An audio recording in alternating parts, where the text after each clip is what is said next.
y después regresamos con nuestro invitado, don Raúl Obregón, para seguir analizando la primera encuesta que se ha hecho este año electoral en Managua. Con Jaime Arellano. Bueno, amigos televidentes, estamos de regreso aquí en la tercera parte de nuestro programa con nuestro invitado, don Raúl Obregón de MIR, para que estamos analizando la primera encuesta, bueno, algunos resultados, porque fueron cuántos, casi 80, 90 preguntas, sí. la que ustedes dieron. Vamos de algunos de los resultados de la primera encuesta que se realizó en Managua ya con los candidatos oficiales. Vamos con la siguiente intención de voto. Eduardo Montealegre 32.1, Alexia Argüello 32.1, Enrique Sáenz 3.4, Mauricio Mendieta 1.2, Efraín Payán y Orlando Tardecía prácticamente empatados con menos del 1%, y el voto oculto o voto indeciso. ¿Cuál es? ¿Es oculto o voto indeciso? ¿Cuál es la diferencia entre uno y el otro? Bueno, nosotros partimos metodológicamente que el indeciso no existe. Nosotros partimos de que la gente tiene cierta tendencia, cierta preferencia, y eso lo analizamos y así lo comprobamos. Y lo categorizamos como oculto porque sabemos que en su mayoría hay gente que no quiere decir en ese momento por quién va a votar. Pero no es que esté necesariamente viendo si vota por este o vota por aquel, porque el principio es que, y que hemos observado durante todas las 6 campañas anteriores, es que la racionalidad o el nivel de racionalidad en la decisión de voto es relativamente bajo, por lo menos en las circunstancias. Pero no, eso no es verlo de una manera muy optimista, Raúl, porque en las elecciones municipales hay siempre una gran abstención. Claro. Y entonces el que te dice, no he decidido, y a lo mejor no se decidió, pues. Claro. ¿Verdad? Y porque ¿cuándo ha sido? Las elecciones municipales anteriores fue ¿cuánto? Casi el 50%. 54 más. Casi el 50% de abstención. Sí. No necesariamente fue voto oculto, sino que en realidad nunca se decidieron por nadie. Pero ahí llega al final, pero durante la campaña, ¿verdad? Entonces eso se puede convertir en un voto. Y no votar es un voto. O sea, por lo menos metodológicamente así lo categorizamos, ¿no? Y lo vamos viendo en el camino. Regresemos al anterior, por favor. Ahora tu análisis de esto, pues, antes, perdóname que yo hablo mucho, así que callame cuando me vean que estoy hablando demasiado. Bueno, pareciera que es rubinegro todo lo de arriba. Sí, claro. Bueno, no es que pareciera que es. Mira, este es el resultado de la tabulación directa de las boletas marcadas. O sea, ¿verdad? Las boletas se tabulan y sale ese resultado directo. Entonces, aquí podemos observar de que tenemos 2 candidatos que se están llevando 2/3 del electorado en solo la entrada, comenzando la campaña electoral, y el otro tercio se va al voto oculto, pues que ahí va el indeciso, el que no va a votar, etcétera, pero que todavía no lo podemos definir como tal. Y luego tenemos 5 puntos más o menos entre 4 candidatos. Entonces, nosotros decimos que si esto se mantiene así, y habiendo solamente en el arranque 2 candidatos fuertes, ¿verdad? Lo previsible es que la elección de Managua se polarice entre 2 candidatos. Si nosotros nos remontamos al 2004, en el arranque nosotros teníamos 3 candidatos que marcaban más o menos parecidos.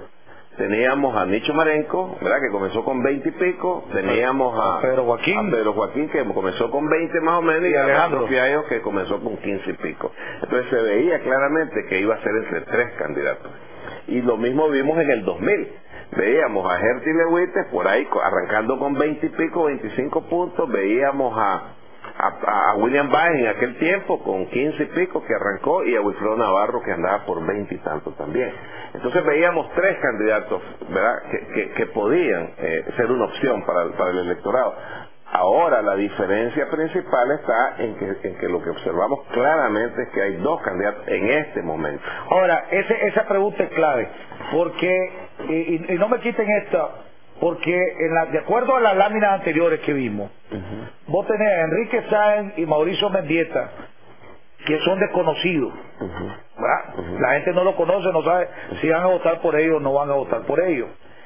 Realísticamente hablando, porque yo me imagino que vos y otras empresas van a estar haciendo encuestas, ¿verdad?, en los años electorales, así lo hacen.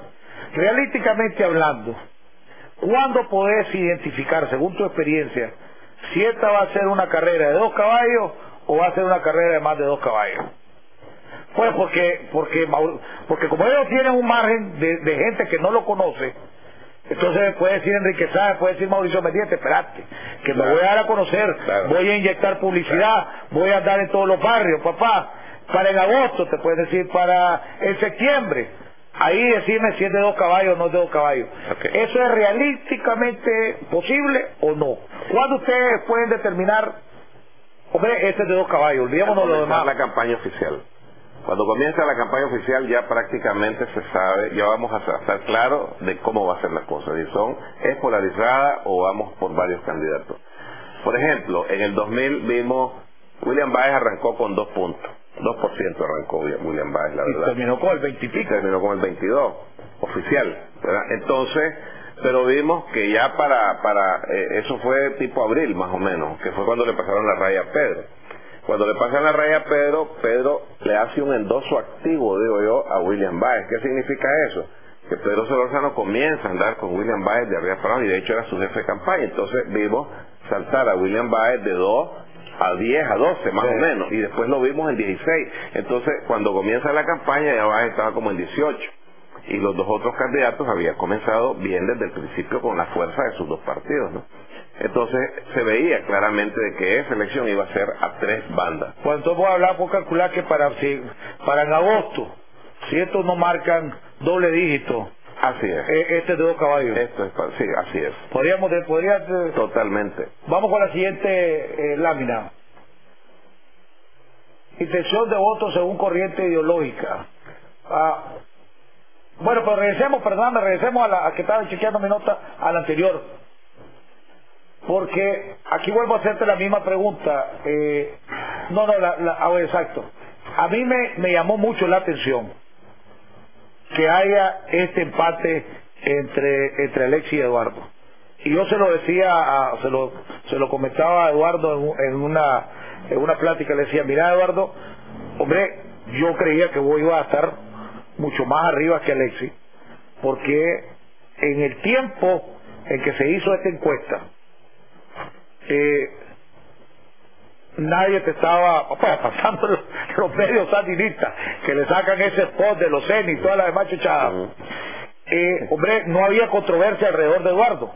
Había la unidad liberal, estaban celebrando pues los liberales su unidad y toda usada, mientras que Alexis estaba en medio de una competencia interna, pues de un desgaste interno, las aseveraciones de Bercárcamo, las aseveraciones de Agustín Arquín, los medios escritos diciendo que este es el candidato de la pareja presidencial, etcétera, etcétera.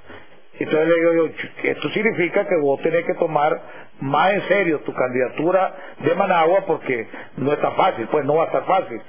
Ese análisis mío, ¿vos coincidís con él o no coincidís con él? O sea, no va a ser fácil. Yo creo que el FSLN es una fuerza muy importante en Managua, el candidato es bastante bueno. Pero aquí hay una diferencia que hay que tomar. Hay 2 cosas que yo creo que hay que ver. Uno, los liberales, los simpatizantes PLC-FSLN dicen ser el 27%. Y Eduardo está con 32%. O sea, está encima de los simpatizantes, 5 puntos. Los liberales ideológicamente dicen ser el 30%. Montealegre está en 32%. Está 2 puntos. Estás hablando voto independiente. El FSLN, los simpatizantes FSLN dicen ser 35%, Alexis está en 32%, está abajo de sus simpatías, de las simpatías de su partido, al que él va representando. Los sandinistas, como ideológicamente, dicen ser el 38%, Alexis está 6 puntos abajo de eso. Entonces, aquel ya rebasó en solo la entrada a sus simpatizantes y a los afines ideológicos. Este está abajo.